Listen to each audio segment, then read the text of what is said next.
Today's episode of Locked On Stars is yet again a mailbag episode. On today's show, I'll be answering you guys' questions about the Dallas Stars, talking about some potential trade options for the team, talk about my favorite offseason acquisition, and then we'll end the show talking about some good old Christmas questions. All of this coming up on a Thursday edition of Locked On Stars.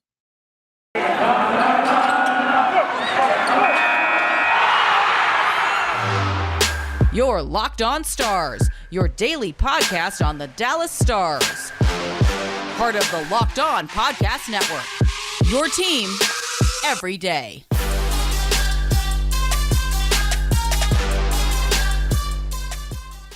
Howdy, Stars fans. Welcome back to the Locked On Stars podcast, the only daily podcast covering the Dallas Stars, part of the Locked On Podcast Network. Your team every day. I'm your host, Dane Lewis, and you are locked on the Dallas Stars on this Thursday, December 23rd.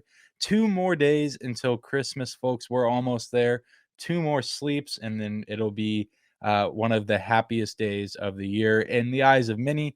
I hope, for those of you already on your Christmas break or, on your holiday vacation, if you will, listening to the show, I do appreciate it. Hope you're enjoying yourself, enjoying your time off, your time with family and friends.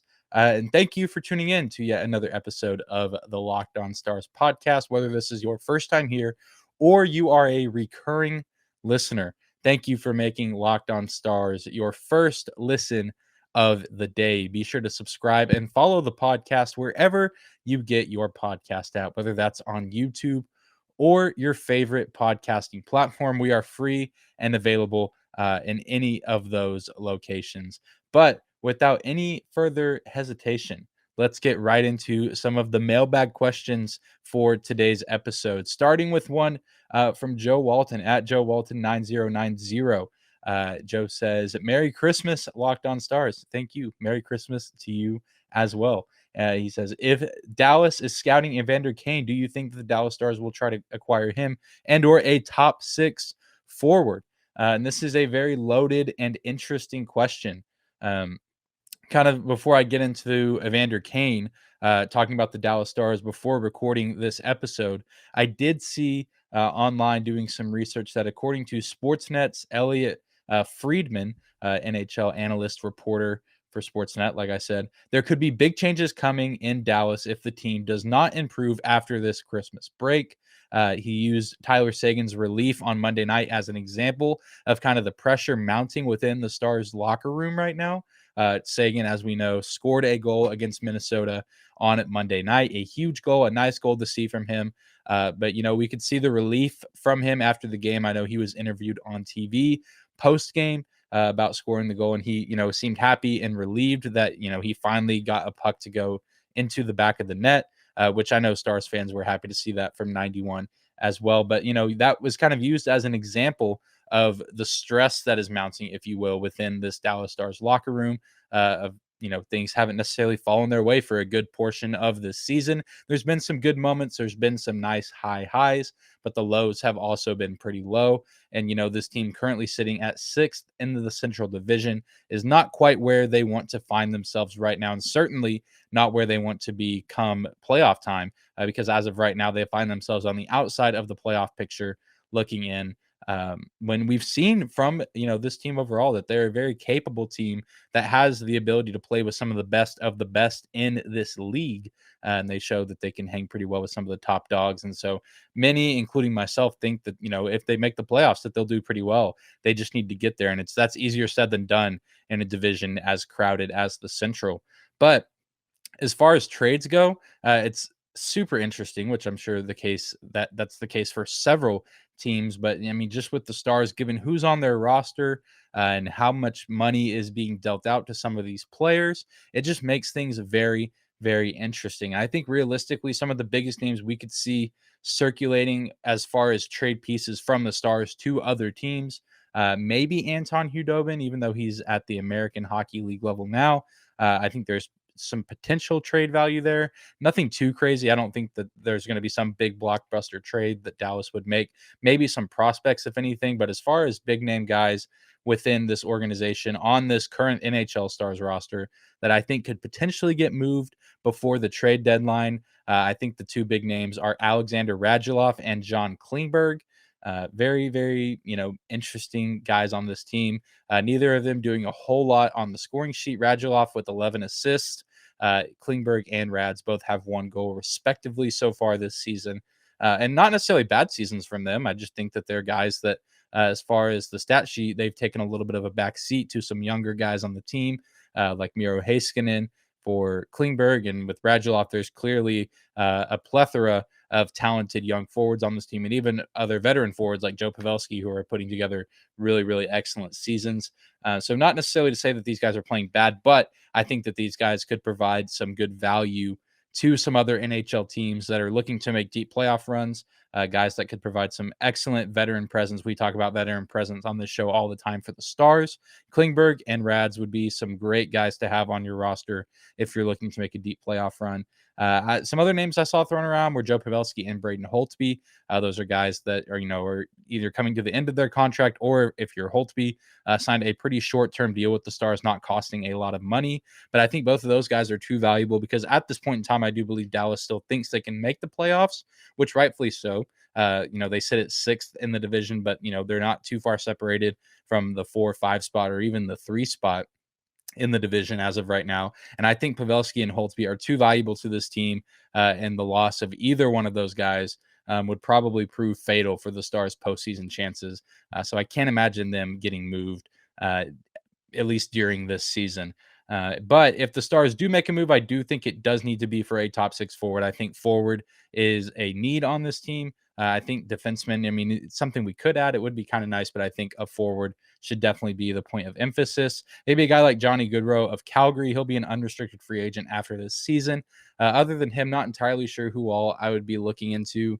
Haven't done too much looking into that as far as trades for the Stars, because as I said, the whole lineup is very interesting. The roster is very interesting for the Stars. But to get to Evander Kane, that's the original question here, kind of some build up to that. I do not think that Evander Kane should be on the Stars' radar. He's 30 years old. He has a big contract. He costs a lot of money. A lot of the things I've read from Emily Kaplan at ESPN especially have said that any teams shopping him would probably be looking for a third party to help take off some of the load of his contract, so that way teams are not inheriting as much of his deal to have to pay him. So again, a guy that's, on the other side, the not so good side of the age of 30, costs a lot of money, and he's just been a controversial player, to say the least, during his NHL career. He was indebted to a Vegas casino back in 2019, hundreds of thousands of dollars, that he owed to this casino without really ever paying back, and just kind of got swept under the rug. Missed a practice when he was a Buffalo Sabre back in 2016 from partying too hard at NBA All-Star Weekend in Toronto.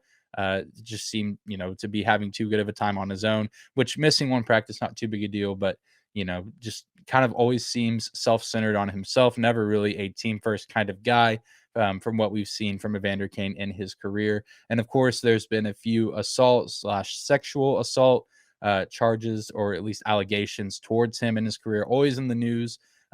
Not always, but there's been times where he's been in the news for those kinds of things. And I just don't think that that's someone that the Stars need on their roster, in their locker room, especially if they're looking to, reignite the fire within the organization and make a playoff push. I think a guy like that could potentially bring down the locker room. He did lead the Sharks in points last season when he was playing with them. Seems to probably still have a little bit talent left, have a little bit left in the tank as far as production, but I don't think that he's worth the risk. I think he's too problematic for a guy that isn't going to necessarily move the Stars to a true contender. Right now, I think that they're potential playoff contenders, but I don't think the addition of Evander Kane moves the Dallas Stars to NHL Stanley Cup contender level. And especially, I just don't think the risk is worth what we could potentially be getting. Who knows? He hasn't played in a while. Who knows if he would be producing the way that he did last season for the Sharks? Who knows how he would fit in with the guys here in Dallas? What line he would go into, and of course, what trouble he might get into off the ice that is a distraction for the team, and the ultimate goal of chasing a playoff berth and ultimately trying to win the Stanley Cup trophy. Well, coming up next, I'll be answering more of you guys' questions on today's mailbag episode of Locked On Stars. But before we do that, I do want to take a moment and say thank you to some of the sponsors of today's episode. The first of those is StatHero. No one plays daily fantasy sports to lose. Winning feels so much better. But traditional fantasy sports are a long-term losing proposition because you never know who or what you're up against. StatHero is the first of its kind in daily fantasy sports, a platform where it's you versus the house and head-to-head fantasy matchups. Winner take all. And here's the crazy part. StatHero shows you their lineups before you play, and you handpick the team you want to face one-on-one. This never-before-seen innovation of fantasy sports and sports betting hybrid has StatHero players clocking odds that are over 4 times better. Why? Because you don't have to compete against thousands of experts or unknowns. StatHero puts you in control of your fate. With StatHero, you are in control of the stakes. You decide how much you're going to play for, and StatHero has no choice but to take it because they're daring you to beat them. StatHero head-to-head is what daily fantasy should be, one-on-one. Sign up for free right now at stathero.com/hockey and use the promo code hockey for a 100% deposit match. That's stathero.com/hockey. Use promo code hockey for a 100% deposit match. Thank you guys again for making Locked On Stars your first listen of the day. And once we wrap up here, be sure to go check out the Locked On Now podcast, nightly recaps of every NHL game with analysis from our local experts. Listen to Locked On Now on Apple Podcasts, Spotify, or watch it on the Locked On NHL YouTube channel. Well, moving on to the next talking point of today's episode, answering another mailbag question from Twitter. This one from Dakota Scott at D_Wayne 2332. He says, Merry Christmas, Dane. Merry Christmas to you too. Thank you for responding to the question, listening to the show. Truly do appreciate it. He says, what do you think was the Stars' best offseason acquisition at this point in the season? And this is a great question. And let me just start off by saying, I don't think that any of the offseason acquisitions for the Stars have been bad. If anything, I think they've all been good. At least the guys playing at the NHL level. I think that they've all found ways to produce and be, factors on this team, some a little bit more than others. But I think, the Dallas Stars did really good. Jim Nill in the front office did an excellent job of bringing in some high quality guys, just as far as men in the locker room, and also just guys that know how to play the game of hockey, whether it was older guys or younger guys. I think the most impactful, not necessarily my favorite, not my final answer, but I think Braden Holtby and Ryan Suter have probably been the best acquisitions as far as production. Braden Holtby, we know has had some really nice performances this season. Early on in the season, looked really sharp, looked like his Vezina Trophy winning self, his Stanley Cup Trophy Finals winning self. Had a little, some slips in this season, but ultimately has proven to be a solid goalie. I know we talked about him earlier this week. And of course, Ryan Suter, veteran guy from Minnesota, still shows that he has a little bit left in the tank. Who knows if he's going to have 4 years worth of this left in the tank? But he's a guy that's made some really good plays, taken some good shots from the blue line that either go in on their own, or shooting shots that can be deflected in by teammates. A guy that that is a good defenseman, plays the defensive side of the ice pretty well, sets up his teammates well, puts a body on guys really well. Really enjoy watching those two guys play. Luke Glendening, Yanni Hakanpää found ways to be impactful. But my favorite guy, and maybe not too much of a surprise, I was torn between Glendening and this guy, Michael Raffl, has probably been my favorite offseason acquisition. And I think that in my eyes, that makes him the best offseason acquisition. He's just been such a fun guy to watch, such a good hockey IQ. I say it all the time. You look at his deflection play, his goal against the San Jose Sharks from a few weeks ago in the third period, putting the Dallas Stars on the scoreboard, which was huge. They had been shut out the night before in Los Angeles. against, the game before. I don't think that was the night before, but the game before against the Kings, they'd been shut out, and they'd been shut out by the Sharks up to that point in that game. But Michael Raffle makes a nice play in front of the net off a deflection, off a shot from Yanni Hakanpää from the blue line, and just plays like that all season. Only has 3 goals on the year.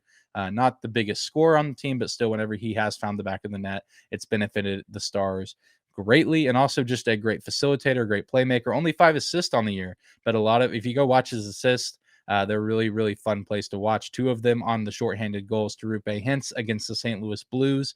Had one recently with Miro Heiskanen and the Monday win against the Minnesota Wild at home. Just a really fun guy to watch, really, really smart. He makes the guys around him better.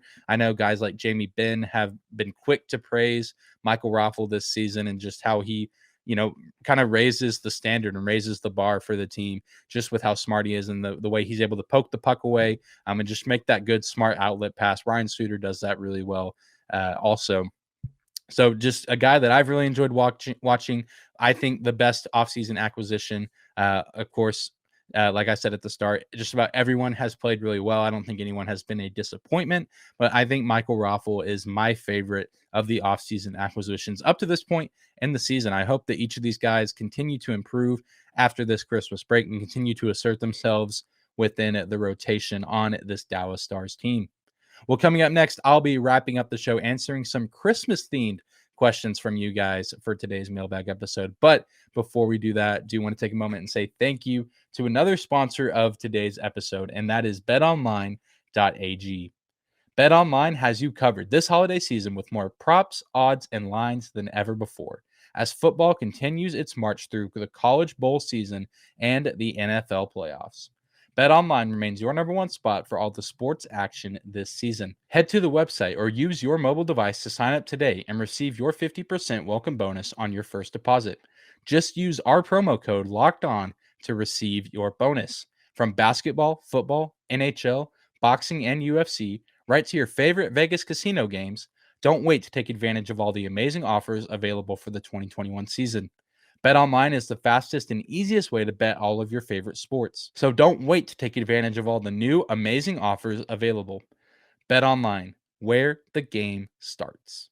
And wrapping a nice bow on today's episode of Locked On Stars, going to be answering more of you guys' questions from Twitter for today's mailbag episode. The first of those is the second half of Dakota's question from earlier, actually. He asked me what my favorite Christmas movie was. Of course, it is Christmas time, as I mentioned at the top of the show. Very, very close to Christmas Day. And with this time of year comes watching a ton of Christmas movies. And there's so many good ones out there. I feel like I don't watch as many as I used to as a kid, just as I've gotten older. You just don't have as much time as an adult, but there are some classics out there. The claymation Rudolph the Red-Nosed Reindeer. I don't know how that has held up in the public eye over the years, but that was one of my favorites as a kid. There was an animated Frosty the Snowman movie that I really enjoyed. I'm sure there's several of those. I don't remember what year this one came out in or any of the actors in it. It was only like 30 or 40 minutes if my memory serves me correct. Those were classics as a kid that I enjoyed watching. Home Alone was one that I enjoyed as a kid, and even to this day enjoy whenever I get to watch it. Elf was a huge one in my household as a kid, where now it's at the point where I don't necessarily laugh at Elf anymore. There's still moments that I do laugh at, like Will Ferrell putting the star on the top of the Christmas tree by jumping and hugging it. Still moments that make me laugh, but ultimately at this point, it's almost just like a comfort movie. Watching it takes me back to my youthful days, if you will, and makes me feel nostalgic. And so lots of love for that movie. But I think if I had to pick an all-time favorite Christmas movie, and this could be a surprising one or a hot take one, but my favorite and what I think the best Christmas movie of all time is the Muppets Christmas Carol movie starring Michael Caine as Ebenezer Scrooge. I grew up loving the Muppets, still to this day have a soft spot for the Muppets in my heart. And of course, yeah, it just seems like it makes sense that they would have done their own take on the Christmas Carol story. And of course, Michael Caine, one of the most iconic actors of all time, delivers a knockout performance as Ebenezer Scrooge, playing a little bit of a darker character and playing a lot more serious than he normally does. But still a fun movie, nostalgic movie. The jokes still land for the most part as an adult.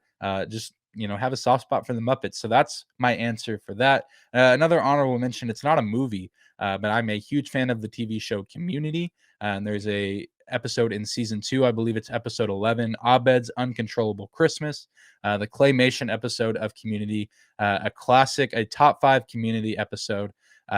So hopefully, you Community fans out there, if you're like me, you'll be watching that either the days before Christmas or maybe on Christmas Day, Abed's Controllable Christmas. And this is also your sign. If you have not seen Community and you have Netflix, this is your sign to watch Community. Go watch it. It's a fantastic show. Not one of the funniest show I've ever seen, hands down. Yeah, that's all I have to say about that. Could make a whole podcast episode on Community, but that's not what I'm here to talk about. The other Christmas question comes from Starcastic Remarks at Starcastic R, a fan-hosted Stars podcast, another Dallas Stars podcast that's out there, asked me what the best Christmas gift I ever got was. Man, there's so many. Man, my parents and my family always came through, giving me some pretty great gifts over the years. Super fortunate, super blessed. I think one that really stands out. Before I get to the big answer, I know last year I got a Hardwood Classic throwback Luka Doncic jersey.